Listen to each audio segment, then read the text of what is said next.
Todo comienza con una pregunta. ¿Y si sí? El día de hoy vamos a explorar la cuestión de ser saludable, el concepto. Y el día de hoy nos acompaña la doctora Paola. Muchas gracias por la invitación. Es un placer tenerte aquí. Es una persona a la que yo admiro mucho por la manera en la que ve la salud de una manera integral y funcional, y es justo lo que vamos a explorar en la historia de hoy, que es muy escuchada. Sí. Y esta historia comienza con, hace muchos años, la creencia de los marineros de pensar que el mundo era plano. Ajá. Y estas historias que les contaban a ellos eran que cuando llegaran a un punto iban a caerse y que iba a haber un abismo, y pensaban que era como una cascada gigante y mientras navegaban se iban a caer.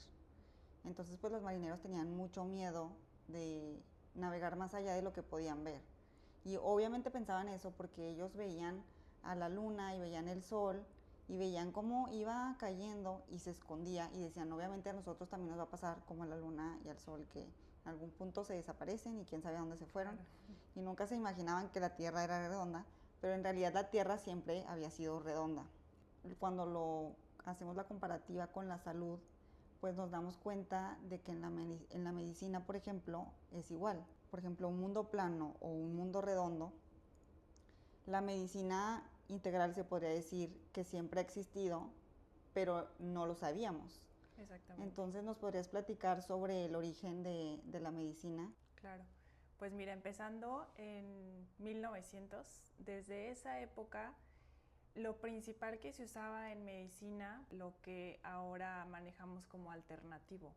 Entonces, pues antes la educación médica, que no era tan académica, antes se utilizaba herbolaria, se utilizaba pues todo el manejo de hierbas, de energía, otro tipo de curación que pues bueno, eso era lo que ellos utilizaban en ese entonces y no había como tal una escuela como pareja en cuanto a la teoría médica.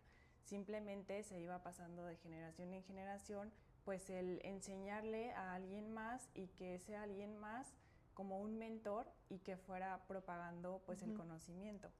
Y pues que no eran como tal profesionistas, que no te iban a enseñar un título, pues en esa época no se utilizaba eso.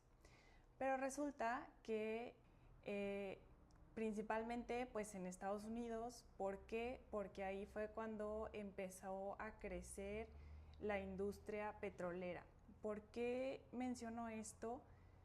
Porque es muy importante tener en mente que el adoctrinamiento empieza por la idea de una persona y sus propios intereses, que fue Rockefeller, en donde pues él su monopolio lo creó en base a la industria petrolera.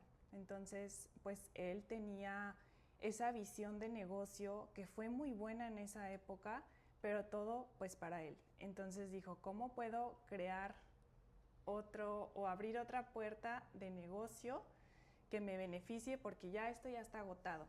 Ok, entonces empezaron a hacer investigación en cuanto a la farmacología y el uso de sustancias petroquímicas para crear pues precisamente el medicamento. Entonces, pues cómo iba a propagar la idea del uso de los medicamentos para que él tuviera pues precisamente este otro ingreso aparte del que pues ya tenía y era pues realmente millonario. Claro. Entonces ya no tenía como tal la necesidad, pero pues es la mente de las personas de negocios que, ojo, no está mal, pero lo que él fue creando, o sea, el bucle en el que se metió pues toda la industria fue increíble, o sea, y es una visión de negocios admirable, pero que no nos benefició a largo plazo. ¿Por qué? Porque entonces todos los médicos naturistas que utilizaban la medicina holística, y hablando holístico no necesariamente lo que hoy conocemos como medicina holística o como lo holístico, sino que antes pues el conocimiento médico estaba basado en que el organismo es un todo. Entonces somos mente, alma, cuerpo. Y pues las cuestiones físicas muchas veces también vienen de cuestiones mentales y bueno, entonces eso por un lado. Entonces él dijo, ya no se va a hacer nada de lo que antes se estaba haciendo en la práctica. Entonces, desde 1910 más o menos que se empezaron a crear, pues, a nacer la industria farmacéutica, hasta 1920 fue un tiempo muy importante en la cuestión médica, porque entonces, pues, estas personas, porque fueron pues varios los que empezaron a hacer pues este movimiento, dijeron, ya vamos a empezar a educar a los profesionistas médicos con estándares. Entonces vamos a empezar a hacer investigaciones científicas y pues lo que hoy conocemos como medicina basada en evidencia. Entonces, pues todo esto que no estaba regulado se fue quitando por medio de, pues, de estas ideas y este adoctrinamiento. Entonces, pues la mayoría de las escuelas de medicina ya empezaron con toda esta teoría nueva. Entonces, pues, ¿qué hace esta persona? Empieza a crear fundaciones, empieza a crear pues lo que hoy conocemos como la OMS, la Sociedad Americana del Cáncer. Entonces, pues dice, vamos a utilizar mi mismo producto, ¿sí? O con la materia prima que era de él mismo. Entonces, pues vemos ahí un interés enorme. Claro. Entonces, ¿qué hizo? Pues entonces ahora todo está basado en la ciencia, en las investigaciones clínicas, se regula las escuelas de medicina y se van para afuera todos los terapeutas o médicos holísticos que utilizaban la medicina natural, ya sea pues medicina china, ya sean la homeopatía que viene de Alemania, la herbolaria, que mucho de la herbolaria también hay en México. Entonces, pues ¿cuál era el país, o más bien cuál es hasta ahora el país que tiene la potencia mundial en medicamentos? Es Estados Unidos. Entonces todo lo que era Japón, China, Alemania, todas esas como terapias que se utilizaban en esos países quedaron prácticamente borradas. Entonces ahora eso es lo alternativo. Y lo principal es lo que antes empezó como alternativo. Entonces, hicieron a un lado, no es que ya no se utilice, más bien desde el 1920 hasta los 2000, no, simplemente quedó como hecho a un lado. Y entonces, ¿qué pasa? No nada más los estudiantes de medicina, no nada más los profesionistas del área de la salud fueron los que empezaron a adoptar estas ideas, porque pues no había otra cosa más que les enseñaran, sino que los pacientes o la población en general empezaron también a creer en estas mismas ideas, que es increíble, salvo unos cuantos que sí se quedaron con la cuestión alternativa. Wow, está muy, muy interesante y justo, o sea, si lo comparamos con esta idea del mundo, como siempre ha existido esta parte, como digamos, ancestral y hasta sabiduría, como si viniera de nuestra alma, de la manera de sanarnos, y como poco a poco el interés monetario, lamentablemente, pues ha agarrado más fuerza y se ha hecho lo que hoy conocemos como medicina y hasta ahí, y todo lo demás hasta a veces parece brujillizo, o se podría decir, como raro, extraño. Y en la historia pasa lo mismo. Entonces hay un grupo de navegantes que se empiezan a cuestionar y empiezan a dudar de todo eso, lo que les platicaban los gobernantes, los vecinos, las mamás, y empiezan a decir, ¿y qué tal si nos atrevemos a navegar más allá? Y vemos a ver si llegamos al borde y quizás si podamos regresar. Si vemos el borde en algún punto, podremos regresar. Y entonces se preparan para su viaje y la gente les empieza a decir, pero ¿cómo? Están locos, se van a morir, no lo hagan. Y por un lado, pues las instituciones, el gobierno piensan, ay, qué bueno que existan personas que los frenen y que siga ganando esta creencia, porque a ellos les conviene que pues la gente se quede donde está. Claro. Y entonces los navegantes, aunque tienen miedo, aunque tienen duda, aunque no saben a lo que se van a enfrentar, pues se lanzan y se ponen a navegar y se tardan días, semanas, meses y siguen sin ver el borde. Y entonces se empiezan a dar cuenta que el borde, o sea, nunca llegaron al borde. Sí. Y hasta lograron darle la vuelta y llegaron de nuevo al punto. Y cuando regresan, la gente no lo podía creer, se queda asombrada, impactada, y pues no le queda de otra que empezar a enfrentar la realidad. Y eso es algo que nos pasa también a nosotros muchas veces, que cuando vemos que a una persona le empieza a funcionar o nos empiezan a contar, por ejemplo, ahora que no es nada nuevo, pero resurge algo que teníamos olvidado. Exactamente, no es nada nuevo, No es nada lo nuevo. pero nada más es cuestión de investigar.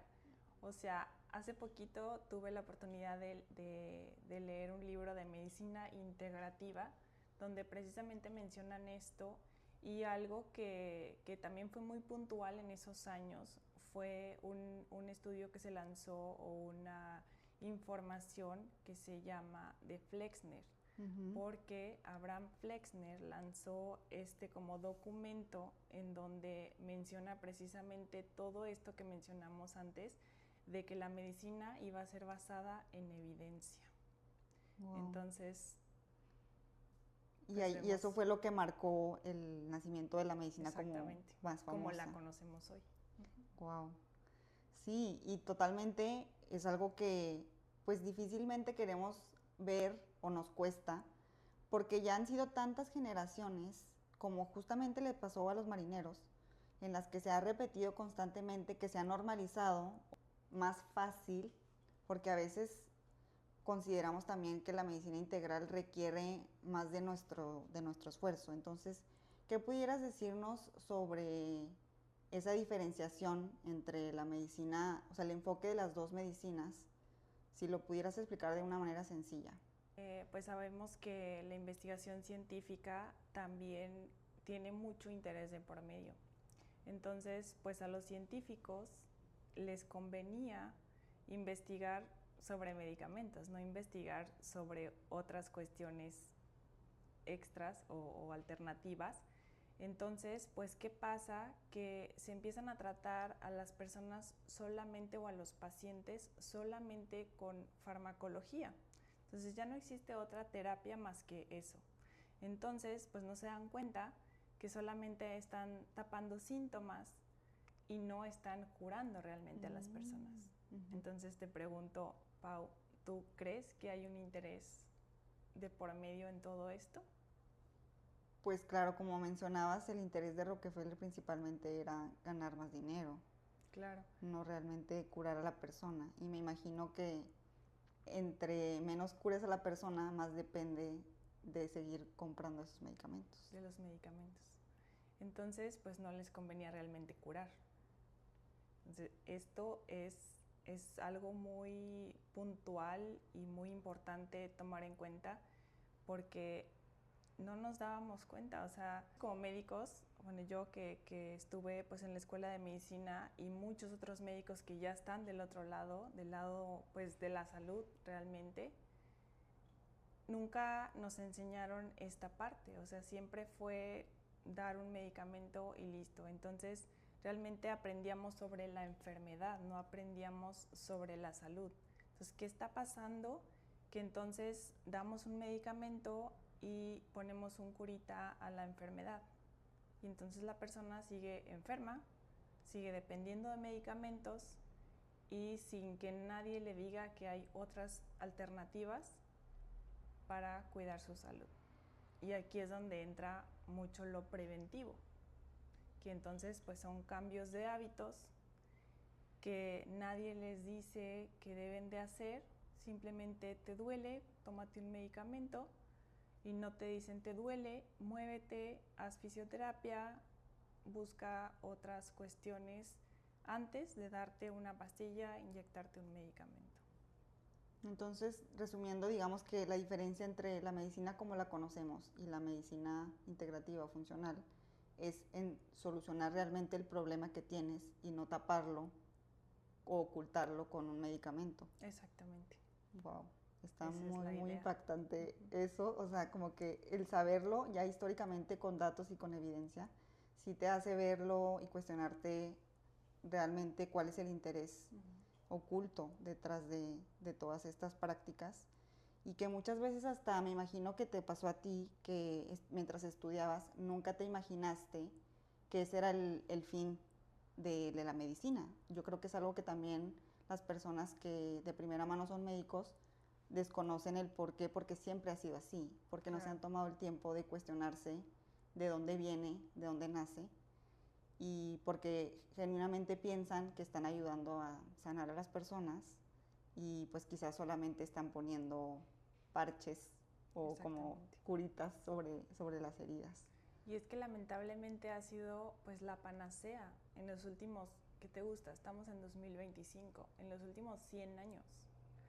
O sea, son ideas que difícilmente se pueden cambiar y pues que vienen desde arriba. Entonces, pues realmente sí, o sea, nosotros como médicos, ok, te dice la Organización Mundial de la Salud, haz ejercicio, haz actividad física, cambia tu dieta, ok, pero ¿cómo le hago si nadie me lo dice?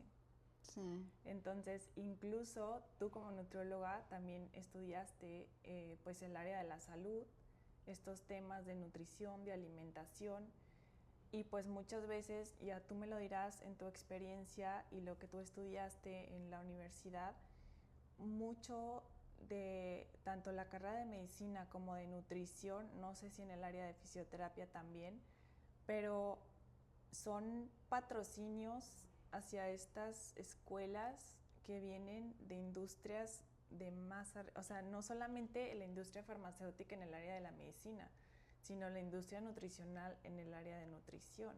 Sí. Entonces, ¿quiénes son los que financian toda esta información? Las grandes corporaciones de venta de alimentos. Sí. Es muy triste saber cómo el marketing está involucrado. Claro, o sea, eso es, o sea, mi hermana es mercadóloga y le digo, analiza esto. Y hace poquito, bueno, encontró un libro del marketing en farmacología. O sea, es increíble cómo, o sea, por ejemplo, yo tengo contactos, amigos en España, también expertos en salud, que ponen un paquete, por ejemplo, de carne magra súper bien y tienen índices de letras en donde pues de acuerdo a la letra de la A a la E, pues ahí te ponen la A es lo más saludable, la E o la D ya no tanto. Bueno, pues ¿quién crees que tiene la letra A? Los cereales para niños que están llenos de conservadores, llenos de colorantes artificiales, llenos de azúcar, llenos de basura. Y la E o la D, la carne magra. Los paquetes de pescado, de salmón, o sea, y son cosas que ahí están, o sea, incluso en México. Un producto saludable te le ponen también ahí la estampa de que es perjudicial porque tiene ácidos grasos o lo que sea, pero pues si analizamos el empaque, si analizamos el producto, o sea, te das cuenta de que no es así. Entonces, yo creo que como justo mencionas, y como creo que también en la analogía de lo que pensaban estas instituciones y las personas antes de que los navegantes salieran, era que como ellos no sabían realmente a lo que se iban a enfrentar, pues seguían haciendo caso, las personas que los detenían, seguían haciendo caso a lo que siempre conocían, porque era lo que siempre les habían dicho. Y yo siento que ahorita, como mencionas eso, justo ese es el problema de los nutriólogos, bueno, la mayoría, no quiero decir que todos, pero quizás porque no saben, la solución es te dicto como un reglamento lo que tienes que comer, pero no te explico el por qué. Sí. Y entonces las personas difícilmente pueden apegarse a ese estilo de vida porque no saben por qué están comiendo eso. Y entonces dicen, pero ¿por qué me vas a decir que está mal que yo consuma un cereal? ¿O por qué está mal que yo consuma refresco todos los días? Si no tiene calorías. Porque en realidad todo lo que los nutriólogos se basan, bueno, no todos, algunos. Los que no se han salido los que no se han salido del sistema es en calorías. Exactamente. No en lo que está nutriéndote. Sí. Que al final de cuentas lo que nos nutre es los nutrientes. pero sí está muy, muy interesante. O sea, a mí me causaba mucho conflicto. Yo en algún momento fui con nutrióloga y te ponían pues una dieta en donde te dicen, a ver, por calorías te toca una porción de jamón. Y ya, tú vas y compras el jamón de pavo, el más saludable que encuentres y tal. Pero nadie te dice, ok, tiene proteína, tantos gramos de proteína y ya, y esa es tu porción del día. O sea, lamentablemente ahí está mal desde la pirámide de la alimentación, desde el plato de buen comer. O sea, cuando me decían eso, pues yo no sabía nada de lo que ahora sé. Entonces, ok, un pedazo de jamón. Sí, pero entonces, ¿por qué no te buscas porciones de proteína de mejor calidad que ese jamón que no sabes ni de dónde viene, que le revuelven mil cosas, que es pura basura también y te lo comes porque te toca o porque las calorías las estás cumpliendo y ya, pero realmente no te va a nutrir? Y ahora, aparte, algo muy importante que siempre también nos enseñaron fue el índice de masa corporal. Sí. Ustedes también lo ven. O sí. sea, el índice, no, es que estás bien en el índice de masa corporal. Sí. Ok, pero tu composición proteica, la porción de o sea, la composición grasa en tu organismo, ¿dónde queda todo eso? No, es que estás bien porque caes en el cuadrito del IMC donde estás en peso saludable. Sí. O quizás sobrepeso. Pero entonces un fisicoculturista que le hacen el índice de masa, que le calculan el índice de masa corporal, ya está en sobrepeso. Claro. Una persona musculosa. Sí. Entonces hasta ahora ya están diciendo que ya va a estar en desuso, pero a mí me lo enseñaron como la regla. La regla. Sí. Entonces cuando te sales del sistema y empiezas a ver que hay otras cosas que no están difundidas porque siempre estuvieron ahí. O sea, hay libros de antaño de herbolaria, de alimentación, de cocina cocina mediterránea, de recetas saludables de hace muchos años. O sea, mi mamá pues era psicóloga y siempre le gustó la cuestión de medicina alternativa. Tiene libros de hace muchísimos años que ya se ven muy viejitos y todo eso viene ahí. Sí. Entonces, por unos cuantos que se decidieron salir del sistema y que empezaron a difundir esa información, es por lo que ahora lo tenemos. Sí. Pero realmente si te quedas en el sistema, en la línea de las escuelas de medicina que están financiadas por empresas enormes, pues ahorita lo que más se conoce pues es en Estados Unidos, pero realmente en estos años ya en todo el mundo. Y pues mucho quedó así como de que en Europa o en China todavía quedaron lo que ellos tradicionalmente utilizaban. ¿Por qué? Porque tú vas a la farmacia en Francia, en Alemania y vas a encontrar homeopatía. Sí. ¿Aquí cuándo? Bueno, sí. Encuentras otras farmacias especializadas en homeopatía donde puedes encontrar ciertas cosas. Sí. Las flores de Bach, que también son alemanas. O sea, medicina china, vas a China, ok, sí tienen su escuela occidental, pero todo lo oriental, ya sea, o sea, China, Japón, tienen sus medicinas ancestrales. Y bueno, siguiendo con la historia, cuando ellos regresan y las personas ven que no murieron, que regresaron, incluso traen diferentes frutas que se encontraron de otros continentes, de otros países, y también otros materiales que ellos no conocían, les cuentan de animales que vieron, pues mucha gente les cree porque los ven, pero mucha otra gente no. Y siento que es algo que también nos pasa a nosotros, que cuando nos hacen saber ya con evidencia que este tipo de estilo de vida, de hábitos funcionan, aunque vemos la evidencia, está tan arraigado y tan normalizado lo que siempre hemos hecho, que nos cuestionamos el si va a funcionar o no, aun cuando la evidencia demuestra que sí. Y entonces a mí me gustaría preguntarte, ¿qué le recomendarías a las personas que quizá tienen la espinita o el interés de empezar con este tipo de estilo de vida, de hábitos, pero no saben por dónde iniciar? ¿Cuáles serían los pequeños primeros pasos que podrían dar para poder acercarse y probar este estilo de vida? Claro, es algo muy sencillo, o sea, leche de vaca pues de repente no es tan conveniente. leche de vaca entera, o sea, leche, por ejemplo, de cabra, leche de oveja, que son dos opciones muy buenas. Huevos, que huevos tenemos al por mayor, o sea, es un alimento muy fácil de decirle a la persona experiméntelo y no le quite la yema. Sí. La carne magra, o sea, una carne de calidad que venga literal del rancho, y bueno, ahorita que estamos en Monterrey, pues es la capital Claro. de los productos de ese tipo animal, o sea, proteína animal. Entonces, si tú le dices a la persona que lo experimente por sí mismo y lo viva, esa es la mayor evidencia que vamos a tener. O sea, hay 3 pilares fundamentales: mente, alma, cuerpo.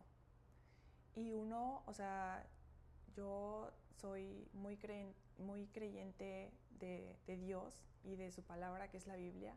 Entonces, en la Biblia tienes el manual de procedimientos. Y hay muchas cosas que se mencionan en la Biblia que podemos decir que son evidencia en cuanto a la alimentación, en cuanto a la actividad física, en cuanto a la longevidad también. Pero esa es la evidencia. Entonces, la evidencia solamente se la podemos dar los que hemos estudiado. Y bueno, la evidencia van a experimentarla ellos mismos en su cambio, cómo experimentan ellos el cambio en su organismo. Sí, claro. Y la información que nosotros le demos en base a lo que ya hemos estudiado. Hasta ahora se están estudiando, por ejemplo, suplementos, se están estudiando alimentos, que muy pocas personas realmente se atreven a sacarlo o a publicarlo con evidencia científica en un artículo médico. Claro. Pero difícilmente lo van a encontrar en una revista de interés mundial del gremio médico. Claro. Y fíjate, ahorita que mencionas eso de los suplementos, yo he recibido personalmente muchos comentarios de personas que me dicen, no hombre, es que fui con esta persona, médico, nutriólogo, lo que tú quieras, especialista en X tema y que tenía un enfoque más integral, y me recetó como 20 suplementos. Y se empiezan a cuestionar por qué tantos suplementos. Y luego le digo, entonces, ¿qué terminaste haciendo? No, pues me compré una aspirina. Y yo me quedo pensando, wow, o sea, si te das cuenta de que ya tienes un prejuicio muy, muy fuerte hacia las cosas naturales y al final de cuentas terminas perjudicando tu salud, el no querer hacerlo de una manera más saludable, por querer tomarte una aspirina, porque pues solamente estás tapando, inhibiendo el dolor, no lo estás eliminando.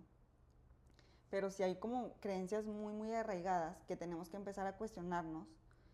Y yo siento que también esa es una parte muy importante, cuestionarte en qué crees. Porque si no sabes en qué estás creyendo, ciegamente vas y haces las mismas cosas día con día. Claro. Y nunca te pones a sentarte un momento y decir, ok, ¿qué es lo que estoy haciendo? ¿Por qué lo estoy haciendo? ¿Y realmente me está funcionando? ¿O simplemente cada que tengo este dolor estoy recurriendo al mismo medicamento, por ejemplo? Claro. Pues sí, realmente, o sea, yo en mi práctica clínica difícilmente recetaba medicamentos hasta que entré al sistema de salud público y privado. Entonces, pues ahí es donde los pacientes te piden medicamento. O sea, si no les das una receta que diga paracetamol o algo más, no sirve tu práctica médica. Entonces, yo sí les digo, por ejemplo, o sea, yo antes, cuando estudiaba medicina, o sea, que fue hace 10 años que me titulé, nunca había escuchado del magnesio. O sea, te lo mencionan así como de que pues son nutrientes y tal, y realmente en esa época como que había empezado apenas el auge en cuanto a los suplementos y te decían, bueno, no puedes nutricionalmente hablando, que tú también debes de saber eso, si te comes tantas zanahorias vas a tener apenas los nutrientes mínimos diarios recomendados. Entonces, no, obviamente no te vas a comer un costal de zanahorias, ¿verdad? O cualquier otra verdura o alimento nutritivo para completar los requerimientos nutricionales que debemos tener diarios. Entonces, yo siempre les digo, o sea, de cajón, magnesio. Y eso lo pongo en la receta como si fuera un medicamento más.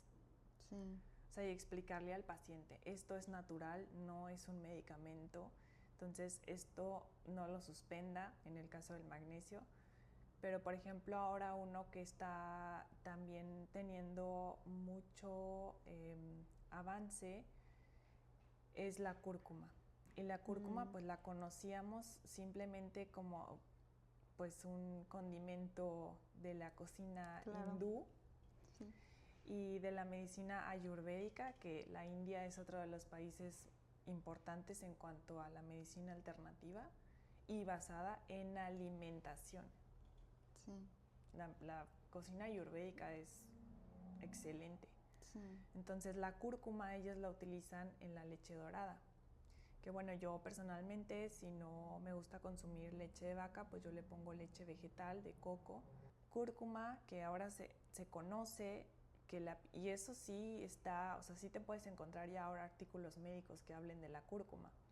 Es mejor absorbida cuando se combina con pimienta negra. Son 2 condimentos, son 2 alimentos. Entonces yo les digo, no va a ser como el ibuprofeno o cualquier otro analgésico que te lo tomas y en el instante vas a sentir el cambio. No, es un proceso. Claro. Entonces, ok, o sea, yo personalmente te puedo decir que he experimentado que me la tomo y en ese momento se me quita el dolor. Es un excelente antiinflamatorio. Sí. Yo me he puesto a investigar mucho sobre las zonas azules y los lugares más longevos y ¿qué tienen en común? Justo, que siguen este estilo de vida más calmado, más pausado, que no recurren a estos medicamentos, que siempre están en constante movimiento, haciendo ejercicio como su estilo de vida, comiendo balanceado, no necesariamente satanizando cosas, pero extrañamente, porque no se fijan en las calorías, sino en tener variabilidad, y entre más alimentos consumen, pues tienen obviamente más nutrientes. Claro, y aparte pues estas zonas o estos lugares en el mundo, lo que no te vas a encontrar o difícilmente o ya a lo mejor ciertas zonas muy como más pobladas o industrializadas, comida rápida. No te vas a encontrar alimentos procesados o difícilmente. Entonces no tienen acceso las personas a eso. Entonces, ¿por qué ahora en estas partes del mundo en donde la vida es muy acelerada, muchísimo estrés, lo más rápido que te puedas encontrar es en cualquier esquina un lugar de comida rápida? O sea, yo les digo, bueno, pero dentro de todo eso busquen opciones saludables. También nosotros mismos dar ese ejemplo que sea la evidencia, oye, te estoy viendo muy bien, ¿qué haces? Pues a veces te da apetito, pero pues mucho es también la cuestión mental, de decir, a ver, si me estoy introduciendo a mi organismo un alimento que no es conveniente, pues mejor lo evito. Sí. El ayuno es sanador, realmente, si lo sabes hacer bien. Sí. Y si sabes cómo romperlo, y si sabes cómo iniciarlo, y si sabes cuántas horas. Entonces, pues no se relaciona, al contrario. Entonces, pues el cambiar estas ideas de raíz solamente podemos hacerlo si nosotros mismos también nos ponemos como evidencia. Claro. Y bueno, ahorita que esto que mencionas de estos estilos de vida, por ejemplo, la dieta que lleva ayunos intermitentes o por ejemplo la dieta keto, a mí muchas veces me preguntan, justo, ¿tú qué opinas de estas dietas? Y yo opino que funcionan para lograr el propósito para el que se hicieron. El ayuno yo sí lo considero que puede ser parte de tu estilo de vida, pero que no lo debes hacer si no investigas y no te capacitas para seguirlo. Claro. Porque muchas veces ahora con la facilidad de las redes sociales y de videos cortos, información muy accesible, que no está completa, podemos sacar de contexto las cosas, las recomendaciones, y entonces las empezamos a aplicar mal. A lo mejor hacemos ayunos muy prolongados que no nos favorecen y que desbalancean nuestras hormonas, y le echamos la culpa a esa práctica, pero justamente fue porque no la hicimos como debía haberse hecho, y entonces empezamos a cuestionarnos, ay, no funciona, no sirve, pero realmente fue porque no lo hiciste de la manera correcta. Claro. Entonces, pues es muy importante que si vas a hacer algo, pues investigues primero cómo lo vas a hacer, cuál es la manera correcta, como un acto de autocuidado hacia ti mismo, hacia ti misma, ¿no? Sí, también. Y pues bueno, yo he visto dentro de pues, lo que he estudiado en los últimos años que ahora todo el enfoque europeo está enfocado precisamente a todo este tema de longevidad, de estilo de vida. Entonces, pues sí tienes razón, o sea, vemos mucha desinformación en redes sociales, pero también ya hay personal del área de la salud, médicos, incluso especialistas, que se fueron por el lado correcto de la salud, de los tratamientos, que tienen esta información, que te pueden brindar ese apoyo para que tú puedas seguir un proceso desde un punto de vista pues mucho mejor y no nada más a la y se va, que escuche por ahí, no. Pero justamente es seguir el protocolo.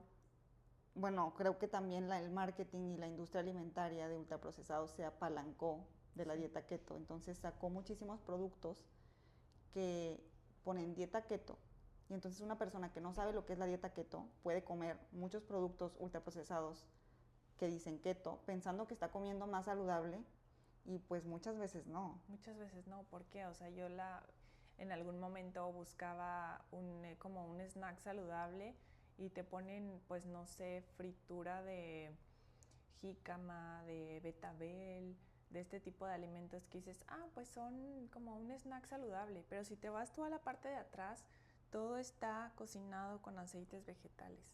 Sí. Pero muchas veces no volteamos el empaque y no vemos lo que viene ahí puesto, que bueno, sí, lo deben de poner. Claro. Muchas veces no ponen ni siquiera lo que están utilizando de ingredientes desfavorables. Sí, y pues no se cuestionan las personas, o a veces porque no saben, uy, no vemos las consecuencias hasta mucho después. Sí, porque justo no pasa hasta que 20 años después, 30 años después te enfermas de algo. Y me acabo de enterar también que pues le ha pasado a muchas personas que piensan que están llevando un estilo de vida saludable porque siguen las recomendaciones, justo como mencionabas, de la OMS, que piensan que pues restricción calórica y hacer ejercicio es la única solución, y pues hasta ahí se quedan porque pues son las recomendaciones que dan, y entonces piensan que comen sano y pues terminan con deficiencias nutricionales, malnutridos, y ni siquiera se dan cuenta porque pues se ven bien. Exactamente. Sí, hay una desnutrición, o sea, también muchas veces no veíamos la obesidad como desnutrición. A mí nunca me enseñaron que era desnutrición. Es desnutrición. Es desnutrición. Pero ¿cómo es que si está en obesidad? Sí. Es desnutrición. Sí, o sea, uno a veces tiene la idea, el concepto de que desnutrición ves una persona extremadamente delgada, que también es desnutrición, claro, pero ¿cómo se basa? Claro. ¿Cómo se basa la nutrición una persona que tenga masa muscular? Esa es una persona que tú puedes decir está nutrido. Sí, está que saludable. Tenga su sistema nervioso íntegro. ¿Cómo se construye la masa muscular? Con proteína. Somos proteína desde la punta del cabello hasta la punta del pie. Somos proteína. Entonces, ¿por qué ignoramos esas cuestiones, esos conceptos tan lógicos por dejarnos llevar? O sea, proteína y grasa somos. Sí, y grasas buenas. Ácidos grasos los necesitamos sí o sí. Sí, y mucho tiempo se satanizaron las grasas. Entonces yo creo que hay muchas personas que tienen muy arraigado, hasta incluso creo que inconscientemente, que el consumir grasas es lo que te engorda. Y eso es lo que te permite no engordar, porque le estás dando los nutrientes para que tu cuerpo no produzca colesterol de más. Pero sí, y pues ahí vemos que el azúcar pues es lo más desfavorable. Sí. Wow, o sea, toda la información que hemos comentado, yo siento que es oro. Muy interesante. Muy interesante, y me encantaría seguir platicando, pero bueno, para ir cerrando el episodio, ¿cómo definirías tú a una persona saludable? Y si lo hacemos la comparativa con lo que una persona piensa que es ser saludable, si consideramos el mundo plano y el mundo redondo, ¿cuáles serían los pilares en los que una persona se debería concentrar para considerarse saludable o como encaminarse hacia ese estilo de vida? Principalmente que tu mente esté alineada con el Creador. De ahí viene todo. Número uno. Cuestión física, que tengas buen desarrollo de masa muscular, que tengas movilidad. Esos son pilares esenciales. Me encanta. Bueno, pues muchísimas gracias por acompañarnos hoy. Y bueno, antes de despedirnos, Gracias a ti. me encantaría que hagamos una práctica juntas. Te Sí. voy a invitar a que cierres los ojos y ustedes también si quieren cerrar sus ojos. Y quiero que visualicen una pelotita negra y quiero que ahí pongan todas las creencias que antes teníamos sobre lo que es ser saludable y la medicina como la conocemos. Tomamos una inhalación profunda y soltamos. Y mientras soltamos, imaginamos que esa pelotita negra se transforma en un arco iris. Y ese arco iris son todas las recomendaciones que la doctora Paola y yo les comentamos el día de hoy. Y quiero que se queden con la siguiente pregunta. ¿Qué pasaría si ser saludable fuera más sencillo de lo que parece? ¿Y qué pasaría si me atreviera a probar este estilo de vida saludable? ¿Y qué tal si me funciona? Inhalamos una vez más, exhalamos y abrimos los ojos. Y espero que les haya gustado mucho el episodio de hoy. Antes de terminar, me encantaría que tomaras una tarjeta del oráculo del maíz. Sí. A ver qué nos dice hoy y si resuena con el episodio y si lo pudieras leer en voz alta. Maíz, sangre de Cristo. Color rojo que simboliza vitalidad, energía y pasión. La pasión y la energía nos impulsan a actuar y dejar huella, así como el maíz, sangre de Cristo, aporta color, fuerza a los platillos. Nosotros podemos dejar que nuestra pasión coloree nuestras acciones y motive a otros, transformando cada momento en algo significativo. ¿Qué te apasiona y cómo lo estás cultivando? Me encantó y sí queda súper bien. Sí, queda súper bien. O sea, muchas gracias por acompañarnos y si quieren conocer un poquito más sobre la doctora Paola, aquí en la descripción del episodio les voy a dejar sus datos de contacto. Gracias. Nos vemos.